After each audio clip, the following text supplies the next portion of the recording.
Hello 1% traders, welcome back. Recently ही मैंने gold में एक ट्रेड लगाई थी। उसमें मेरा लॉस हुआ।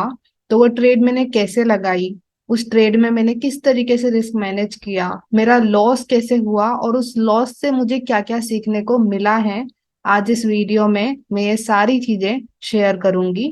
तो मेक श्योर आप एंड तक वीडियो देखें, क्योंकि एंड में ही सारे लेसन शेयर होने वाले हैं जो आपके काम आ सकते हैं। तो चलिए स्टार्ट करते हैं बिना टाइम वेस्ट किए आज का वीडियो। पहले तो मैं एक्सप्लेन करती हूँ कि ये ट्रेड मैंने कैसे लगाई। ये एनालिसिस एक्चुअली मैंने अभी अपने रिसेंट लाइव में भी शेयर किया था, वो आई बटन पे आपको दिख जाएगा। आप वो लाइव देखोगे तो उस लाइव के अंदर भी मैंने ये एनालिसिस शेयर किया था कि ऐसा मार्केट कर सकता है और हमें अपॉर्चुनिटी मिल सकती है। तो यहाँ पे मैंने क्या नोटिस किया, पहले तो मैंने देखा कि गोल्ड की डायरेक्शन क्लियर नहीं है। गोल्ड एक ट्रायंगल टाइप कुछ क्रिएट कर रहा है वीकली में, कहीं पर भी क्लियर ब्रेक ऑफ स्ट्रक्चर नहीं है हायर टाइम फ्रेम में। तो वीकली की डायरेक्शन क्लियर नहीं थी। तो यहाँ पे जो ट्रेड मिलती वो लिक्विडिटी स्वीप के बेस पे ही मिलती, और मार्केट शायद एक लिक्विडिटी ग्रैब करके दूसरी लिक्विडिटी के पास जाता या दूसरे इम्बैलेंस के पास जाता।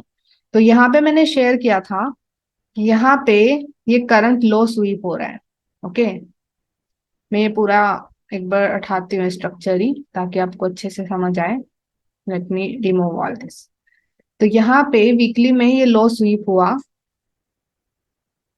जब ये लो स्वीप हुआ तो इसके बाद मार्केट जो लोअर टाइम फ्रेम में कर रहा है उसके बेस पे लग रहा था कि मार्केट ऊपर जाएगा।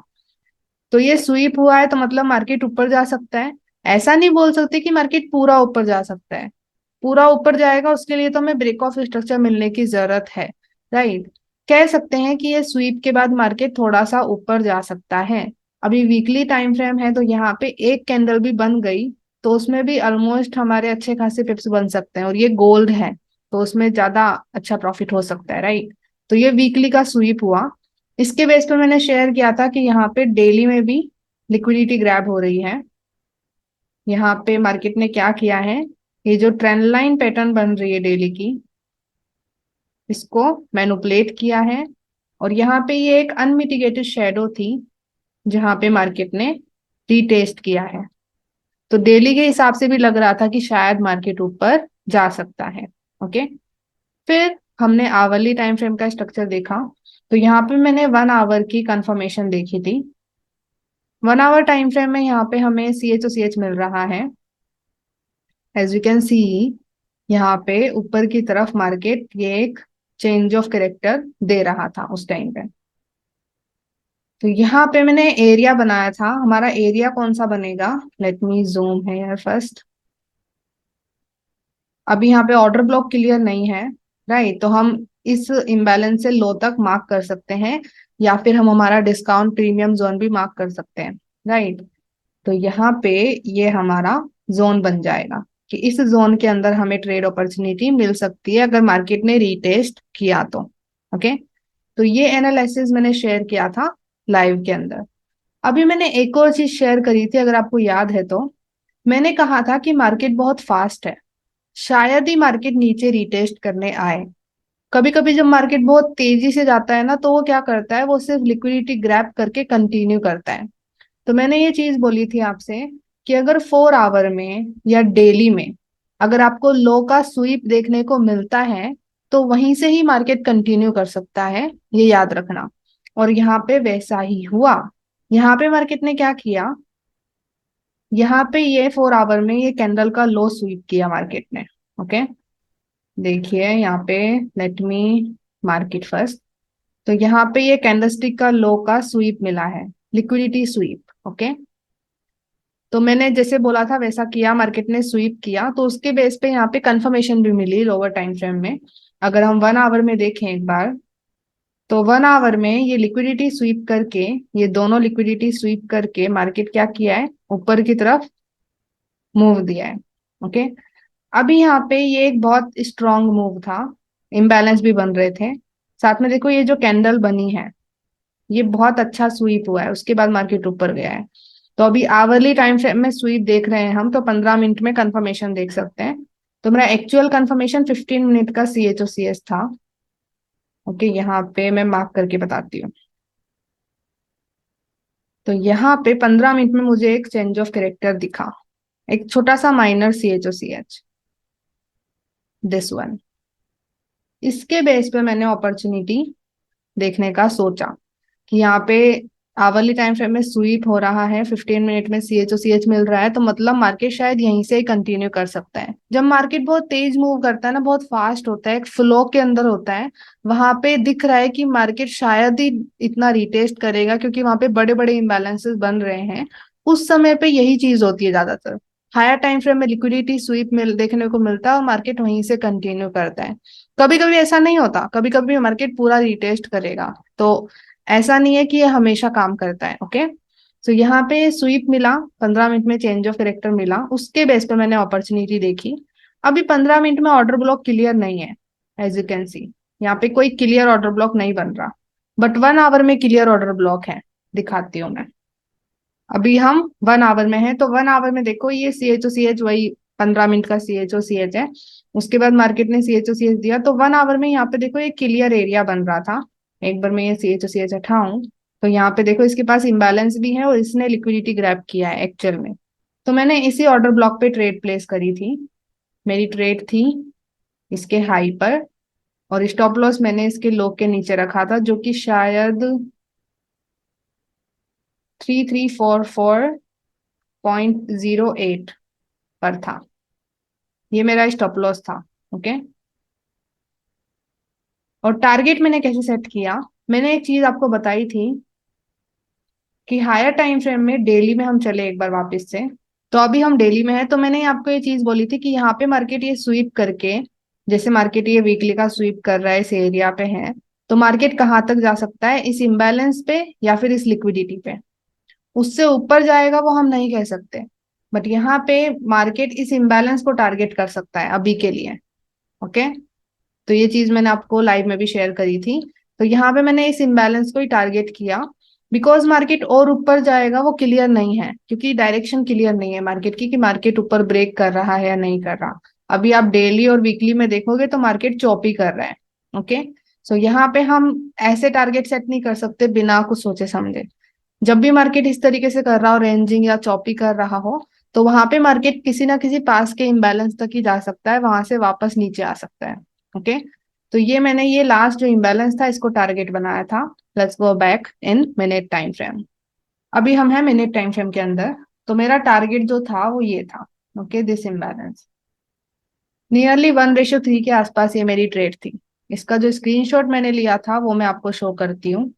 सो ये स्क्रीनशॉट है जो मैंने लिया था जब मैंने ट्रेड लगाई थी। ओके, तो मेरा टारगेट है 3382.98, और मेरा स्टॉप लॉस है 3344.08। मेरी एंट्री है 3353.81। ओके, ये एंट्री मैंने लगाई थी 4 अगस्त 2025 को। Okay, let's go back to trading view. तो इस तरीके से मैंने ये ट्रेड लगाई। अभी क्या हुआ मार्केट में उसकी बात करते हैं। तो मार्केट आया नीचे, मार्केट ने मेरी एंट्री करी। इसके लिए हम 5 मिनट को मॉनिटर करेंगे। जब मेरी ट्रेड हो गई थी ना, तो मैं 5 मिनट में इसको चेक कर रही थी, 5 मिनट और 15 मिनट के अंदर। तो यहाँ पे क्या हुआ, मार्केट नीचे आया। ये वाला तो बाद में हुआ है, इससे पहले ही मेरी एंट्री हो गई थी। ओके, ये जो मूव आया है ना, ये इसमें मेरी एंट्री हो गई थी। एंड देन मार्केट फिर ऊपर मूव किया था, ऊपर की तरफ ये मुझे ब्रेक मिला। तो जब मुझे ये ब्रेक मिला यहाँ पे, मार्केट ने मेरी एंट्री करने के बाद ऊपर की तरफ ये एक CHOCH दिया है इन 15 मिनट। अगर 5 मिनट में देखें तो, सो 5 मिनट के अंदर भी ऊपर की तरफ चेंज ऑफ कैरेक्टर मिल गया था। तो मैंने क्या किया, मैंने अपने स्टॉप लॉस को एडजस्ट किया। जो मेरा स्टॉप लॉस मैंने रखा था, जो कि $9.58 के आसपास है, 958 पिप्स है ना, तो अगर माइक्रो लॉट साइज हम यूज करेंगे तो वो $9.58 होगा मेरा स्टॉप लॉस। तो इतना बड़ा रिस्क मुझे नहीं लेना था। मैंने अपने स्टॉप लॉस को एडजस्ट किया। मैं अपने स्टॉप लॉस को कहाँ लेकर के आई, इस लो के नीचे। यहाँ से ये मेरा मेन स्टॉप लॉस था। बट जैसे ही मेरी एंट्री हो गई और मार्केट ने ऊपर जाकर के चेंज ऑफ कैरेक्टर दे दिया, तो मुझे लगा कि अभी CHOCH मिल चुका है। अभी मार्केट यहाँ से बस ऐसे रिटेस्ट करके कंटिन्यू कर सकता है। ओके, और हो सकता है कि वो सीधा नीचे भी आ जाए, ये भी हो सकता है, क्योंकि कभी कभी हमारे जो CHOCH है वो फेक होते हैं, राइट। तो मैंने अपने स्टॉप लॉस को एडजस्ट किया। कहाँ एडजस्ट किया? मैंने स्टॉप लॉस को यहाँ से हटा करके यहाँ पे लगा दिया। ओके, इस लो के नीचे मैंने अपना स्टॉप लॉस एडजस्ट किया था। ये मेरा मेन स्टॉप लॉस था। इसका मैं आपको स्क्रीनशॉट भी दिखाती हूँ। तो यहाँ पे देखो स्क्रीनशॉट ये रहा। ये स्क्रीनशॉट 4 अगस्त का ही है। मैंने नोटिस किया मेरी एंट्री हो गई थी और मार्केट ऊपर ये CHOCH दे दिया था, तो उस बेस पे मैंने 5 मिनट के लो पे अपने स्टॉप लॉस को एडजस्ट कर दिया। यहाँ पे मैंने स्टॉप लॉस ट्रेलिंग लिखा है, ये ट्रेलिंग नहीं है, ये मैंने थोड़ी सी गलती कर दी। इसको एडजस्ट करना बोलते हैं, ट्रेलिंग कुछ और ही होता है स्टॉप लॉस का। ओके, तो स्टॉप लॉस को मैंने यहाँ पे एडजस्ट किया, ये मेरा मेन स्टॉप लॉस था। अभी फिर मार्केट ने क्या किया उसकी बात करते हैं। उसके बाद मार्केट ने क्या किया, मार्केट नीचे आ गया वापस से, और मार्केट ने जो मेरा एडजस्टेड स्टॉप लॉस था, मैंने यहाँ पे लगाया था स्टॉप लॉस बाद में, उसको हिट कर दिया।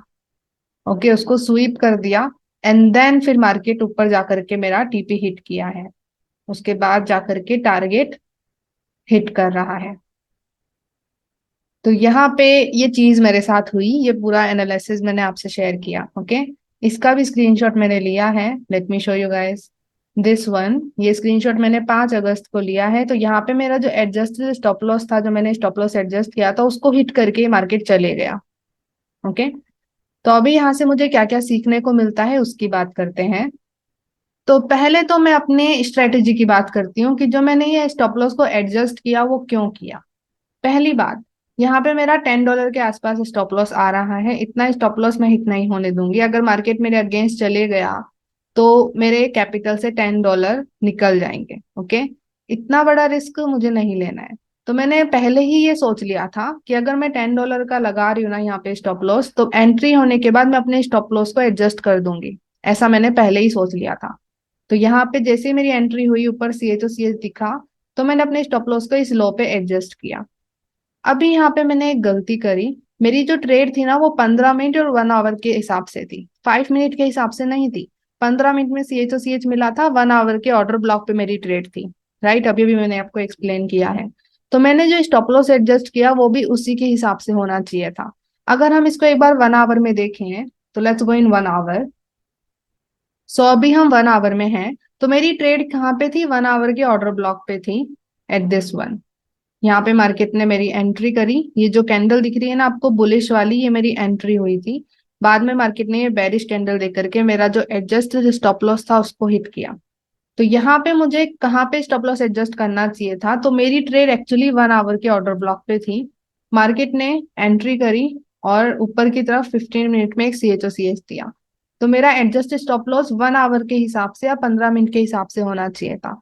मतलब कि 1 आवर का लो जो कि ये वाला है, तो मुझे शायद यहाँ पे अपना स्टॉप लॉस एडजस्ट करना चाहिए था, या फिर 15 मिनट का लो। तो 15 मिनट में भी देखते हैं एक बार।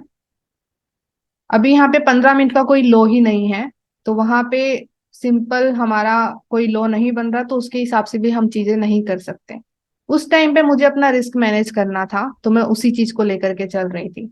बट ऐसा हो सकता था कि जिस टाइम फ्रेम के ऑर्डर ब्लॉक पे मैंने ट्रेड लगाया है, उसी के ही नेक्स्ट कैंडल के लो के नीचे मैं अपना स्टॉप लॉस एडजस्ट करूं। तो 15 मिनट में कोई लो नहीं दिख रहा है, यहाँ पे काफी सारे स्ट्रक्चर बन रहे हैं, तो 1 आवर का वो कैंडल का लो ठीक है। तो यहाँ पे ये लेसन मैं आपको बता सकती हूँ कि जब भी आप ट्रेड लगा रहे हो और रिस्क बहुत ज्यादा है, आप अपना स्टॉप लॉस एडजस्ट कर रहे हो, तो जिस टाइम फ्रेम के अंदर आपने ऑर्डर ब्लॉक पे ट्रेड लगाया है, उसी टाइम फ्रेम के हिसाब से आपको आपका स्टॉप लॉस एडजस्ट करना है। उससे ज्यादा लोअर टाइम फ्रेम में जाकर के एडजस्ट नहीं करना है। ओके, सो यहाँ पे 1 आवर का जो कैंडल का लो है, वहां पे अगर मैं अपना स्टॉप लॉस एडजस्ट करती, तो शायद मेरा स्टॉप लॉस हिट नहीं होता है एंड मार्केट कंटिन्यू करता। राइट, तो ये लेसन मैंने स्ट्रेटेजी के हिसाब से सीखा कि स्टॉप लॉस को हम जिस टाइम फ्रेम में ट्रेड लगा रहे हैं उसी के हिसाब से एडजस्ट करें। ओके, दूसरी मैंने चीज सीखी रिस्क मैनेजमेंट में, ये सीखा कि हम पहले से ही अपना रिस्क डिसाइड करें, हमारे कैपिटल का 1 और 2%। तो अगर हम पहले से ही अपना रिस्क डिसाइड करके रखेंगे और मार्केट में वो ट्रेड लगाएंगे, तो अभी वो ट्रेड में एडजस्ट करने वाली चीजें होंगी ही नहीं, क्योंकि हमने पहले से ही अपने कैपिटल का 1 और 2% ही रिस्क पे लगाया है। ये स्टॉप लॉस एडजस्ट करने वाली चीजें कब आती हैं? जब मार्केट में हमारा जो स्टॉप लॉस है वो ज्यादा होता है, 1 और 2% से ज्यादा होता है। ओके, यहाँ पे $10 मेरे 1 और 2% से ज्यादा आ रहा था।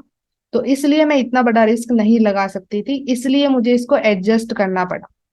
बट कभी कभी ऐसी मैं ट्रेड लगाती हूँ जिसमें मेरा जो रिस्क होता है, स्टॉप लॉस होता है, वो 1 और 2% के अंदर आ रहा होता है। उस ट्रेड को मैं लगा के भूल जाती हूँ। फिर उस ट्रेड को मैं जाकर के चेक भी नहीं करती, इट्स ओके अगर स्टॉप लॉस हिट हो रहा है तो, बिकॉज वो मेरा नॉर्मल लॉस है, वो मेरा डिसाइडेड लॉस है। तो हम क्या कर सकते हैं, हम अपना जो डिसाइड रिस्क है 1 और 2%, उसको पहले से ही डिसाइड करें और वही लगाए मार्केट के अंदर, ताकि हम उस ट्रेड पे ज्यादा सोचे ना और उस स्टॉप लॉस को एडजस्ट करने की भी जरूरत ना पड़े। ओके। दूसरी चीज, अगर आपको कभी भी ऐसी ट्रेड मिलती है जिसमें आपका स्टॉप लॉस बहुत ज्यादा है, जैसे यहाँ पे मेरा स्टॉप लॉस बहुत ज्यादा था और वहां पे आपको उसको एडजस्ट करने की जरूरत है स्टॉप लॉस को, तब आप क्या करो, जो भी आपका टाइम फ्रेम है जिसमें आपने ट्रेड लगाई है, जिसके ऑर्डर ब्लॉक पे ट्रेड लगाई है, उसके हिसाब से स्टॉप लॉस को एडजस्ट करो, जैसे मैंने आपको भी बताया है। ओके, स्ट्रेटेजी वाले में। ओके। सो ये चीज हमें करनी है, रिस्क मैनेजमेंट में मैंने ये सीखा। अभी एक मेन पॉइंट पे आते हैं जो कि है साइकोलॉजी। Psychology lesson. जब मेरा स्टॉप लॉस स्वीप किया मार्केट ने, उसके बाद जाकर के मेरा टारगेट हिट गया, तो मुझे बुरा लगा। ओके, यहाँ पे मैं रियल होना चाहती हूँ, बिल्कुल रियल। तो मुझे सैडनेस फील हुई, बहुत बुरा लगा कि मेरी एनालिसिस भी सही थी, मेरी ट्रेड भी सही थी, बट स्टिल मार्केट ने रिस्पेक्ट नहीं किया, मेरे को स्वीप करके कंटिन्यू किया। तो यहाँ पे बुरा लगना is not the problem, but उसके बाद में क्या करती हूँ वो प्रॉब्लम है।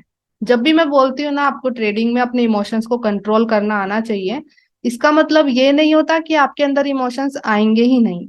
ऑफ कोर्स आएंगे। जब आप अपने मार्केट को देख रहे होते हो ना, इमोशंस आते हैं, आप उन्हें कंट्रोल नहीं कर सकते। बट वो इमोशंस आने के बाद आप एक्शंस क्या लेते हो, वो डिसाइड करता है कि आप प्रोफेशनल ट्रेडर हो या नहीं हो। ओके। सो यहाँ पे मैंने क्या चीजें की उसके बारे में मैंने सोचा। पहले तो मैंने अपना रिस्क मैनेज किया, क्योंकि वही मेरे कंट्रोल में है। अभी मैं आपको एक चीज बताती हूँ जो शायद आपको किसी ने नहीं कही होगी, कि हमारा जो सेटअप होता है, कोई भी तरीके से आप ट्रेड लगाते हो, जो सेटअप है हमारा, हर ट्रेड में काम नहीं करेगा। कुछ ट्रेड में काम करेगा, कुछ ट्रेड में काम नहीं करेगा, कुछ ट्रेड में हमारा स्टॉप लॉस हिट हो जाएगा, कुछ ट्रेड हमारी लगेगी ही नहीं, और कुछ ट्रेड में हमारा अच्छा खासा प्रॉफिट होगा। ये कंटिन्यू रहेगा। पर हर ट्रेड के अंदर हमारा कैपिटल रिस्क पे होता है। ओके। हमारे जो पैसा है, जो हमने बहुत हार्डवर्क करके अर्न किया है, वो रिस्क पे होता है हर ट्रेड में। तो इसलिए हमारे हाथों में क्या है, रिस्क मैनेजमेंट। हम अपने रिस्क को ही कंट्रोल कर सकते हैं। मार्केट में जो भी चीज है, आप किसी भी चीज को कंट्रोल नहीं कर सकते। आपकी एंट्री को, आपके टीपी को, आपके स्टॉप लॉस को मार्केट क्या हिट करेगा आपको नहीं पता, और आप उसको कंट्रोल भी नहीं कर सकते। सिर्फ एक चीज है जो आप कंट्रोल कर सकते हो, और वो है आपका रिस्क मैनेजमेंट। तो यहाँ पे मैंने वही चीज करी। मेरे $9 का स्टॉप लॉस था, मैंने उसको एडजस्ट करके यहाँ पे किया, और वो भी सोच करके। ऐसे नहीं कि मैंने बेफालतू जाकर के यहाँ पे एडजस्ट कर दिया। मैंने देखा कि यहाँ पे CHOCH मिला है, तो मतलब शायद मार्केट कंटिन्यू ऊपर करेगा, उसके बेस पे मैंने उसको एडजस्ट किया स्टॉप लॉस को। तो मैंने अपने $9 के लॉस को नियरली $1 के, $2 के अंदर में लेकर के आई। अभी यहाँ पे एक अलग सिचुएशन इमेजिन करते हैं। मान लो मैं ये स्टॉप लॉस एडजस्ट ही नहीं करती, मैं सोचती कि रहने दो ना यार, मार्केट और नीचे रीटेस्ट करेगा, उसके बाद चले गया तो, मैं बेफालतू अपना स्टॉप लॉस हिट कर ली तो। अगर मैं ऐसा सोचती और मान लो मार्केट नीचे बिल्कुल ही आ जाता और मेरा स्टॉप लॉस ही हिट कर देता, तो जितने भी ये $9 है, $10 है, पूरा स्टॉप लॉस हिट मेरे कैपिटल में से गए। अभी यहाँ पे क्या हुआ, मेरे जो $10 है, मेरा जो कैपिटल का $10 है, वो गया। तो यहाँ पे बाकी के जो $9 में किसी और ट्रेड में यूज ले सकती थी, वो मिस हो गया चांस। राइट। सो यहाँ पे अपने कैपिटल को सेव करना ज्यादा जरूरी है, रेदर देन अपनी ट्रेड को बचाना। ओके। तो मैंने अपना रिस्क मैनेज किया, which is a good thing, और यही चीज आपको प्रोफेशनल ट्रेडर बनाती है। अभी जो मेरे $9 बचे हैं, वो जो $10 में से मेरा $1 का स्टॉप लॉस हिट हुआ है, बाकी के मैंने बचा लिए। अभी मैं उनको आगे वाली आने वाली अपॉर्चुनिटीज में यूज ले सकती हूँ। राइट।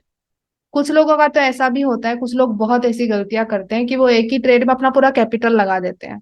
ओके। ये गलती मैंने भी करी है बहुत, और मार्केट पूरा कैपिटल ही ब्लो कर देता है।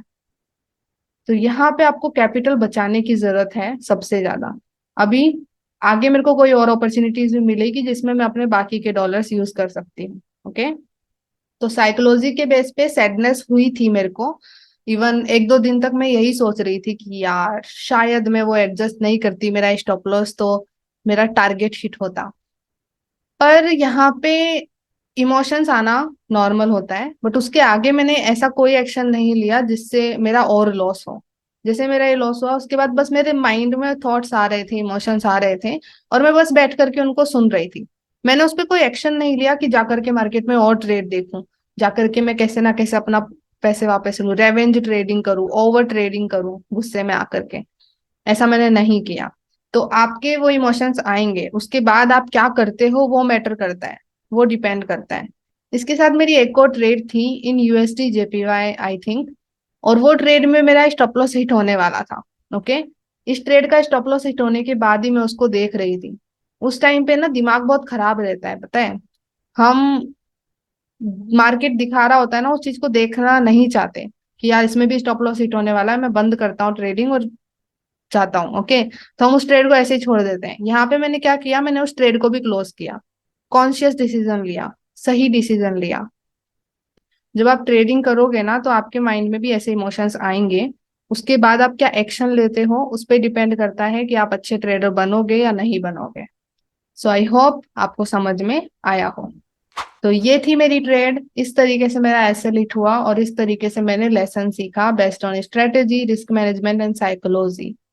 याद रखिएगा, रिस्क मैनेजमेंट ज्यादा मैटर करता है आपकी ट्रेड स्ट्रेटेजी से ज्यादा। ओके, तो उस पे ज्यादा फोकस करना है, क्योंकि आपके कैपिटल में रुपए बचेंगे तभी तो आप आगे की ट्रेड कर पाओगे। तो अच्छे से सोच समझ कर की चीजें करनी है।